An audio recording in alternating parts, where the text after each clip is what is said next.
Welcome to a new episode of House of Wellness.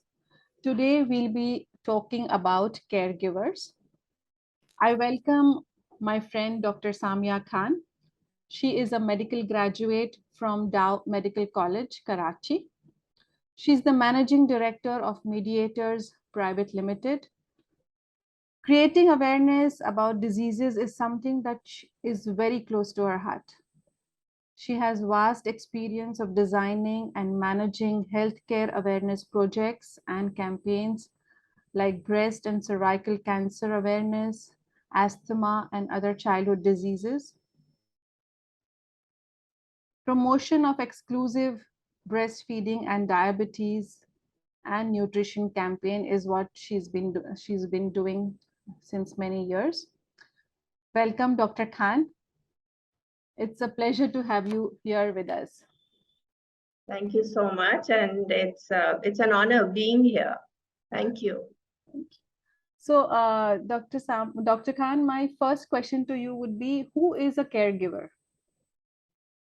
Okay, so the caregiver concept बाहर तो बहुत आसानी से समझ लेते हैं कि जो लोग ख्याल करते हैं बीमारों का, मगर हम लोग इसको इतनी आसानी से नहीं समझ पाते हैं। और हमारे अक्सर ये होता है कि हर घर में एक ना एक तो आपको केयर गिवर मिलता है जिसपे सारी रिस्पॉन्सिबिलिटी पड़ जाती है। The woman being the focus और द सेंटर पॉइंट, माँ है, बीवी है, बहन है, बेटी है, the focus usually falls on और द रिस्पॉन्सिबिलिटी उन पर आ जाती है, क्योंकि ये समझा जाता है औरत है, घर पे होती है, समझती है। तो केयर गिवर उसको हम कहेंगे जो कंटिन्यूअसली एक बीमार इंसान का ख्याल कर रहा है, उनको केयर गिवर कहते हैं। और यहाँ पर उसकी इतनी समझ इसलिए नहीं है क्योंकि लाइक आई सेड कि वो रिस्पॉन्सिबिलिटी ज्यादातर औरत पर पड़ती है। और अगर आपने नोटिस किया होगा कि ईस्ट में ये होता है कि अगर एक बीवी भी बीमार होती है तो उसका हस्बैंड उसके घर वालों को बुला लेता है to look after her, so they end up being the caregivers. Thank you for that. So what are some of the physical, mental, and emotional challenges you would say are faced by caregivers? The issues ज्यादातर जो होते हैं वो common होते हैं, मगर इसी चीज में अगर आप देखें तो हर एक के इंडिविजुअल अपने हो जाते हैं। और आप अगर केयर गिवर्स से बात करेंगे तो आपको कोई ना कोई एक नई चीज पता चलती है। मेंटल सबसे इम्पोर्टेंट है, बिकॉज आपके घर में कोई बीमार होता है तो बहुत परेशानी हो जाती है कि सबसे पहले तो it hits you as a shock कि ये क्या हो गया इनको। फिर आपका आता है कि हम इसको मैनेज कैसे करेंगे, हमारे पास मदद नहीं है। मदद इन द सेंस कि अगर आपके पास बच्चे भी हैं तो या बच्चे पढ़ रहे हैं या काम कर रहे हैं, and similarly for others also यही रहता है इशू। फिर आप सोचते हैं कि इनको कितने अरसे के लिए या कितनी दौरान के लिए आपको इनको केयर चाहिए होगा, क्या मैं किसी से मदद ले सकती हूँ, मुझे मदद लेनी चाहिए है, should I ask the children to come and help me, because आजकल ज्यादातर होता है कि आपके बच्चे बाहर चले जाते हैं at a time usually when the parents need the children. बीमारी जो एक कॉन्सेप्ट है वो यही है कि बीमारी ओल्डर एज में आती है, तो उस वक्त हमारे पास इतनी हेल्प नहीं होती है। और एक बहुत बड़ा जो चीज आपके कॉन्स्टेंटली मेंटल आपको इरिटेट करती है कि this is going to be very heavy for me financially, क्या मैं इसको अफोर्ड कर सकूंगी इस बीमारी को और इस किसी का ख्याल रखने को। फिजिकली अगर हम देखते हैं तो जैसे मैंने कहा कि एक औरत है, एक औरत के लिए एक आदमी का और एक मर्द का ख्याल रखना बड़ा मुश्किल होता है, specially if the man is big and tall. और अगर ना भी हो तो बीमारी के दौरान it is basically dead weight. Dead weight को मैनेज करना एक औरत के लिए बहुत मुश्किल है। और उसके लिए आपको सपोर्ट भी चाहिए होती है। ऑल्सो द फैक्ट कि आपका जो एज अ केयर गिवर, क्या आप खुद इतने आप में ताकत है, इतनी आप में हिम्मत है, और क्या मैं उसको अपने पेशेंट या अपने लव्ड वन को मैं फिजिकली मैनेज कर सकती हूँ। इमोशनली, जैसे मैंने आपसे कहा कि ये it hits you as a rock, because थोड़े दिनों के लिए तक तो आपको you're in a state of shock, आपको समझ ही नहीं आता है कि ये हुआ क्या है। And that goes for any patient. अगर आपका बच्चा अफेक्टेड है, फिर आप इमोशनली बिल्कुल खत्म हो जाते हैं। मैंने अक्सर घरों में देखा है कि जहां पर एक बच्चा बीमार है तो आपको लगता है कि उसके माँ बाप के शक्ल से हंसी और मुस्कुराहट छिन गई है, खत्म हो गई है बिल्कुल। So it's emotionally it's very draining. आप अपने किसी प्यारे को पेन में नहीं देख सकते हैं, वो बहुत मुश्किल लगता है। And it is very difficult कि आप अपनी शक्ल को खुश रखें ताकि आपका पेशेंट जो है वो भी खुश रहे। आप ह्यूमन बीइंग हैं, आपकी शक्ल पे पेन भी आएगा, डिसअपॉइंटमेंट भी आएगी, मुख्तलिफ इमोशंस आएंगे। और अगर आप अपने हर वक्त आप अपना एक मुस्कुराहट अपनी शक्ल पे रखें भी, तो सबकॉन्शियस में आपके एक डिप्रेशन आ जाता है कि व्हाई मी, आई मीन अच्छा खासा हमारा घर था, हमारा फैमिली हमारी बहुत अच्छी थी, एकदम से कोई बीमार हो गया है। तो फिजिकली, इमोशनली, मेंटली ये बहुत ड्रेनिंग होता है for a care giver. Very, very valid points. Doctor Khan, can you suggest कि थोड़े सॉल्यूशंस इसके इसके क्या हो सकते हैं? इसमें मैं समझती हूँ कि अपने आप को थोड़ा सा आप अपने आप से बात कीजिए। बिकॉज आप अपने आप को जब समझाएंगे या समझाएंगी कि it is all right to ask for help, आप अकेले ये नहीं मैनेज कर सकते। बिकॉज अगर आपको खुदा न खास्ता कुछ हो गया तो देन तो your patient and your loved one is just left alone all by themselves. So you have to look after yourself. आप जिस चीज से आपके प्यारे सफर कर रहे हैं, आप उसके बारे में जितनी आप इंफॉर्मेशन कलेक्ट कर सकते हैं डॉक्टर से, अदर सोर्सेज से, वो जान लें ताकि आपको पता हो कि आपको करना क्या है। आप अपने लिए टाइम निकालें। आपको 24 घंटे उनके साथ नहीं रहना है। अगर आपको मदद मिल रही है, use that on a daily basis. के आप किसी से कहें कि 1 घंटा आप इनके साथ बैठ जाएं, मैं थोड़ा काम कर लूं, मैं बाहर निकल जाऊं, because you need to look after yourself also. And the biggest thing is that you have to understand कि ये जो हुआ है ये आपकी वजह से नहीं हुआ है। So don't blame yourself. The moment you go into self pity, आपके लिए उनका ख्याल रखना, उनको केयर करना बड़ा मुश्किल होगा। अगर आप जॉब करती हैं या करते हैं, please continue with that, because like we said earlier कि you don't want it to drain on your bank account.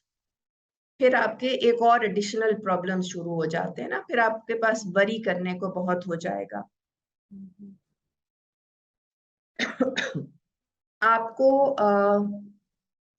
Basically patient का साइज, एज, ये सब कुछ देखते हुए except the fact that you would like to get some sort of help.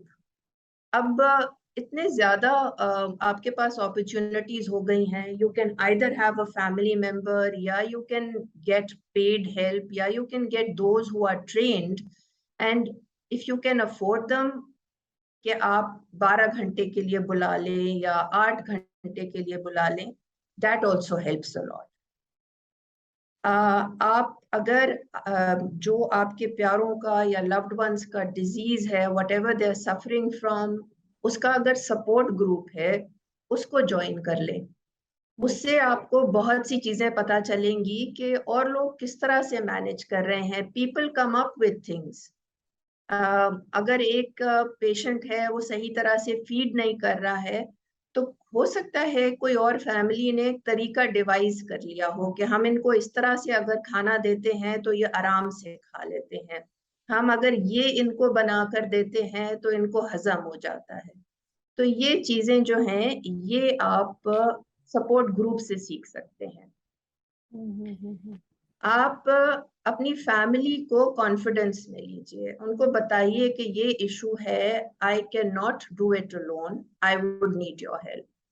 अगर आपका कोई फैमिली मेंबर आकर उनके साथ 1 घंटा बैठ जाए, अगर वो बात करने चाहते हैं तो बात कर ले, उनके लिए भी एक चेंज ऑफ फेस हो जाता है। और उनको, पेशेंट को, अगर वो ऐसी स्टेट में है तो उनको जितना नॉर्मल हो सकता है उतना फील करवाइए। उनको कॉन्स्टेंटली ये मत रियलाइज करवाएं कि तुम तो बिल्कुल ही अब तुम्हारी बुरी हालत हो चुकी है and we can't do anything for you. Let them feel कि they are a part of your everyday life. और आप अपना, जिस तरह से आई सेड कि you have to look after your, the care giver has to look after his और her health. आप एक्सरसाइज करें, वॉक करें, खाने का ख्याल रखें, और जो आपका डॉक्टर है उसके साथ आपकी एक कांस्टेंट रैपो होनी चाहिए, ताकि अपडेट्स बताएं, आपको कोई इश्यूज हैं तो उनसे आप इंफॉर्मेशन ले सकते हैं। तो ये चंद चीजें हैं which I feel are basically solutions to how you can be a good caregiver. True, true. And the most important solution, like you said, is like जैसे हम एयरप्लेन में बैठते हैं तो बोले कि अगर ऑक्सीजन कम हो जाता है और मास्क पहनना पड़े तो first of all you wear it on yourself and then आपके बिल्कुल, बच्चे को या बिल्कुल। अगर आपकी अपनी सेहत सही होगी तो फिर आप किसी की मदद कर सकते हैं ना, नहीं तो एक तो पहले ही बीमार, एक फिर आप भी बीमार, तो फिर बड़ा मुश्किल हो जाता है। True, true. And caregivers sort of अपनी खुद की they stop taking care of themselves. Absolutely. And then one day there's a breakdown, और फिर ब्रेकडाउन जो है वो इमोशनल भी होगा, मेंटल भी होगा, फिजिकल भी होगा, और फिर उनको किस तरह से आप मैनेज करेंगे? True, true, true. So what would you see is the sign of stress that you can see on caregivers? आप मुश्किल से, मतलब बहुत सी चीजें आ जाती हैं कि आप फिजिकल, इमोशनल, ये मुख्तलिफ किस्म के स्ट्रेस साइंस आ जाते हैं। आप सोचिए, अगर आप 24 घंटे, आप 24 घंटे अगर आप ना भी सोचें, आप 18 घंटे, 12 घंटे आप एक ही चीज कर रहे हैं और देख रहे हैं और सोच रहे हैं, which is not a pleasant sight. So it is going to have its strain on you. It will have an effect on you. आप कॉन्स्टेंटली आप परेशान रहते हैं, यू आर वरिड कि ये क्या हो गया, अब मैं क्या करूंगी, what will happen, because unfortunately depending on the kind of a disease, आपका यूजली ये होता है, यू अज्यूम कि ये लॉन्ग टर्म होगा, ये बीमारी जो है ये इस किस्म की, ये लंबे अरसे चलेगी, और आपके दिल में एक फियर भी होता है of that person, losing that person also, which is constantly in the back of your mind. आप टायर्ड फील करते हैं, अगर आप अपना ख्याल नहीं करेंगे you will feel tired, either you will sleep a lot, या आप बिल्कुल भी स्लीप नहीं कर सकेंगे। कि आप बहुत से लोग कहते हैं कि हम बस 2-3 घंटे सोते हैं उसके बाद हमें नींद नहीं आती है।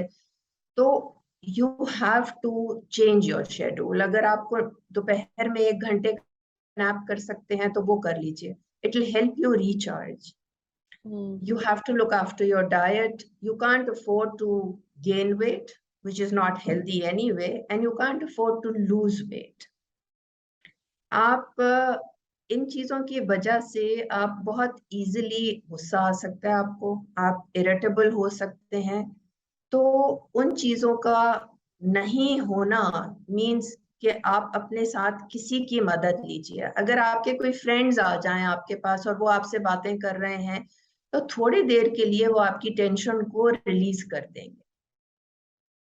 You can lose interest in activities जो आपको बहुत अच्छी लगती थी। आप टीवी देखते थे, आप कहते हैं कि टीवी देखना मुझे अच्छा नहीं लगता है। किताबें पढ़ने का आपको शौक था, वो भी आपने छोड़ दिया। आप वॉक पे जाते हैं, वो भी आपने छोड़ दिया, बिकॉज यू फील कि मैं पेशेंट से दूर हूं तो मुझे नहीं पता क्या हो जाएगा। तो ये सारी चीजें जो हैं, ये बेसिकली देयर आर साइंस कि ये स्ट्रेस आपको हो रहा है। You are feeling sad all the time. I mean it is there, but you have to program yourself के it it could be much worse. But शुक्र है कि बुरा नहीं है। जो कुछ हो रहा है उसको अगर मैं मैनेज कर लूंगी तो वो बेहतर होगा। आपके सर में दर्द हो रहा है, सर में दर्द की कोई वजह भी हो सकती है। कांस्टेंट अगर आपका स्ट्रेस होगा आपके नेक में, आपके सर में, ये चीजें आपको जो है they will pull back your health. Physically आपको ये बहुत ड्रेन कर देंगी। और आप ये मत समझें कि इनके साथ रहना तो आपकी इंडिपेंडेंस खत्म हो गई और ये सारा कुछ, ये सब हो सकता है। और वो करते हुए you will be able to give better care to the person that you're looking after. और अगर आप में किसी किस्म का कम्युनिकेशन है तो फिर तो सही है कि आप वो पेशेंट अपने आप के बारे में बता सकता है और उनसे आपकी बातचीत रहती है। मगर ऐसे भी केसेस होते हैं जहां आपकी बातचीत बिल्कुल बंद हो जाती है, आपकी कम्युनिकेशन नहीं होती, तो यू फील कि आई हैव लॉस्ट समथिंग। अगर बीवी बीमार है, द हस्बैंड फील्स के I have lost my wife, I have lost my friend, because communication का एक रास्ता जो है वो बंद हो गया है। और उससे फिर आपको डिप्रेशन होगा और आप ग्रीव करेंगे उस चीज के बारे में। तो दीज आर बेसिकली जो साइंस हैं कि the caregiver is stressed. Very, very important to note that. What would you say is the most important, most difficult part of being a caregiver? I think इसमें सबसे बड़ी चीज या most important जो मैं कह दूंगी वो है आइसोलेशन। बहुत दफा होता है कि कोई बीमार होता है तो वो कहता है कि बस मैं दुनिया से अब अलग हो गया हूँ, अब मुझे किसी से मिलना नहीं है। और उसकी वजह से फिर ये होता है कि जो उनका ख्याल कर रहे हैं वो भी कट ऑफ हो जाते हैं। That I think is very wrong, because by cutting off from your friends and your family, you are just adding to the the bad phase that you're going through. आप stress जो है, जैसे हमने कहा कि स्ट्रेस जो है वो अपना टोल लेता है। आप खुद सोच लीजिए कि जब एग्जाम्स हो रहे होते थे और एग्जाम से पहले आपको लगता था कि आपको नोजिया भी हो रहा है और आपके पेट में भी कुछ हो रहा है, and you might have to run to the bathroom very often, because ये चीजें हमारे हॉर्मोन्स को अफेक्ट करती हैं। हॉर्मोन्स फिर then react in a certain manner. तो हर एक का रिएक्शन डिफरेंट होता है। Financially it's a big burden, और स्पेशली अगर आपके जो जिनका आप ख्याल कर रहे हैं, if they were the main breadwinners और ब्रेड अर्नर्स जो होते हैं, जिनको हम कहते हैं कि वही एक इंसान था जो घर में काम कर रहा था, तो फिर तो आपको फाइनेंशियली भी आपको हिट पड़ी और आपको समझ नहीं आती है कि अब जब ये बीमार हैं तो हमारा अब गुजर बसर कैसे होगा। फिर जो केयर गिवर्स होते हैं वो ना अपने को टाइम देते हैं और ना ही अपनी फैमिली को दे सकते हैं। वो समझते हैं कि बस उनका फोकस अब सिर्फ पेशेंट पर है। तो उसकी वजह से also they can become depressed, they can become sick, they can be stressed. तो ये सारी चीजें जो हैं, आई फील के they are the ones which are very important, and these are challenges which should be understood and tackled.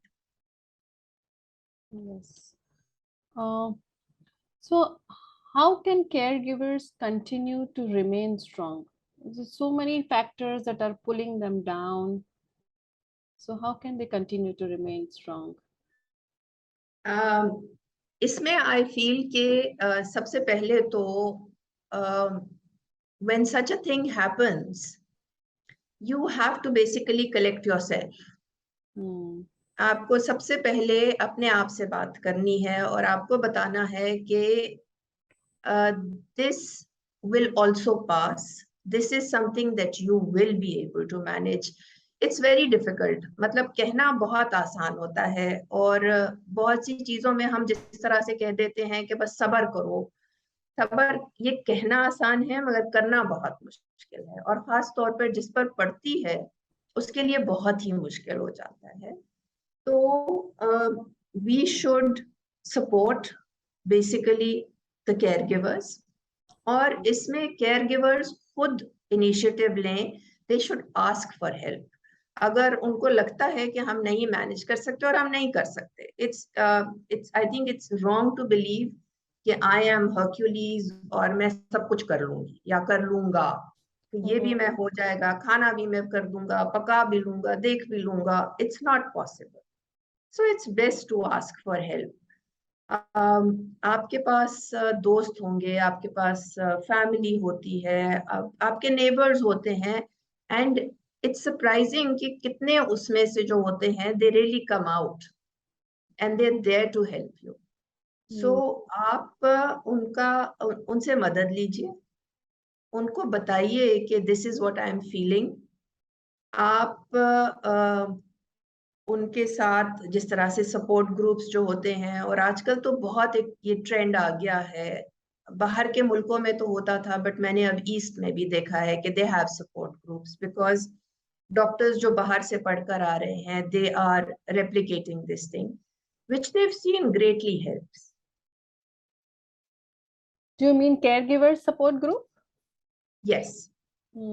Because आप जब patients का बुलाते हैं, आई वुड सजेस्ट कि आप उनके साथ उनके केयर गिवर्स को बुलाएं, और आते हैं वो, बिकॉज यूजुअली इन केसेस नहीं होता है कि जिस तरह न्यूरोलॉजी के पेशेंट्स होते हैं उनके साथ एक केयर गिवर जरूर आता है, and in that talk it's the caregiver who's also participating and sharing what they have been through and how they've been able to overcome.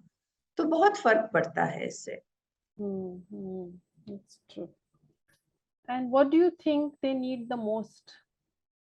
caregiver के लिए मैं आपको कहूँ कि जी दूसरे लोग जो हैं उनको क्या करना चाहिए caregiver के लिए, कि they should support the caregiver. हमें पता होता है कि हमारे कौन दोस्त जो हैं वो कितने stressed हैं. Looking after a loved one is not easy. So कुछ चीजें जो हैं वो आपको एक केयर गिवर को नहीं कहनी चाहिए. उनको ये मत कहें कि oh my God, you look so tired.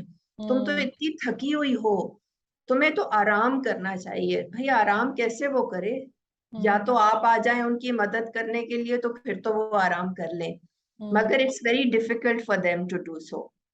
और उनसे कहना कि पहले तुम अच्छी लगती थी, अब तुम बहुत थकी हुई लग रही हो. So she knows that, or he knows that already.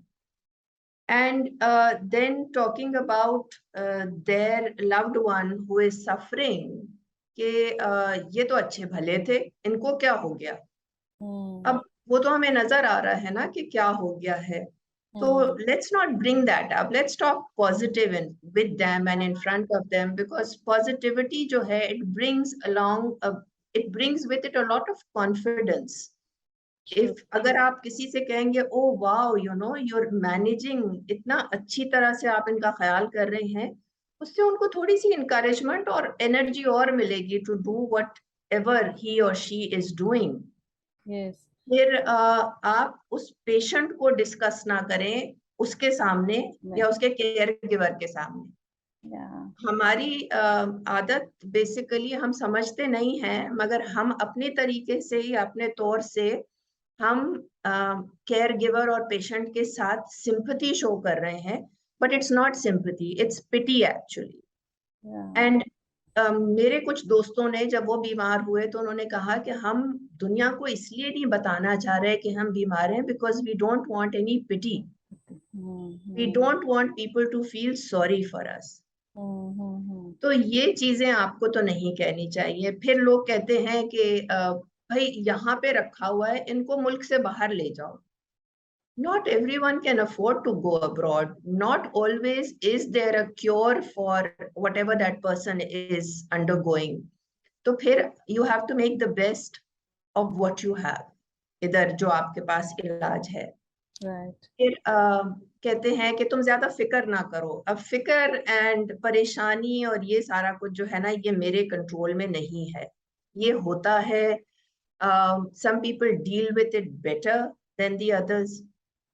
And फिर एक और चीज जो बहुत लोग आपको कहते हैं कि अल्लाह तुम्हारा इम्तिहान ले रहा है, अल्लाह तुम्हें टेस्ट कर रहा है. Again, not something that should be shared with somebody who is looking after a person who is unwell. Yeah.